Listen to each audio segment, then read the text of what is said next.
Pooja sir. என்ன Pooja, month end ஆயிடுச்சு, இன்னும் டார்கெட் கம்ப்ளீட் பண்ணாமல் இருக்கீங்க? இப்படியே போச்சுன்னா உங்களை ஃபயர் பண்ண வேண்டியது தான் பூஜா. சார் இல்லை வீட்டில். ப்ளீஸ் ப்ளீஸ் எக்ஸ்கியூசஸ் எதுவும் கொடுக்காதீங்க. எல்லாருக்கும் லைஃப்பில் பிரச்சனை இருக்குது, நீங்கள் மட்டும் ஒன்றும் ஸ்பெஷல் கிடையாது. சாரி சார், டார்கெட் முடிக்காது என் தப்பு தான். சரி, இன்னைக்கு இருந்து டார்கெட்டை முடிச்சு கொடுத்துட்டு கிளம்புங்க. Okay sir. குமரன், அவங்கள மானிட்டர் பண்ணுங்க. Okay sir. வணக்கம் சார், ஏர்கால் சேவை மையத்தை அழைத்ததற்கு நன்றி. உங்களுக்கு என்ன மாதிரியான உதவி தேவைப்படுதுன்னு தெரிஞ்சுக்கலாங்களா? உங்கள் வாய்ஸ் செம்ம க்யூட்டாக இருக்கு. உங்கள் பேர் என்னன்னு தெரிஞ்சுக்கலாமா? சாரி சார், பர்சனல் டீட்டெயில்ஸ் எதுவும் ஷேர் பண்ணக்கூடாது. உங்களுக்கு வேறு ஏதாவது உதவி தேவைப்படுதுங்களா சார்? எனக்கு என்ன உதவி வேணும்னு உனக்கு தெரியாதா?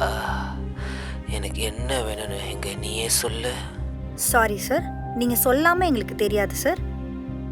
என்ன உதவி வேணும்? நீ எந்த உதவி நினைக்கிறியோ அதுதான்டி. புரிஞ்சுக்கோ என் ப்ளீஸ். நான் எதுவும் நினைக்கல சார். உங்களுக்கு என்ன உதவி வேணும்னு சொல்லுங்கள். அப்படி இல்லைன்னா இந்த கால் துண்டிக்கப்படும். சரி, அப்போ நீ ஃபோன் நம்பர் கொடு. நான் உனக்கு பர்சனலாக கால் பண்ணி என்ன உதவின்னு சொல்கிறேன். சாரி சார், நான் ஆல்ரெடி சொன்னது தான். பர்சனல் டீட்டெயில்ஸ் எதுவும் ஷேர் பண்ணக்கூடாது. உங்கள் கால் துண்டிக்கப்படுகிறது. இரு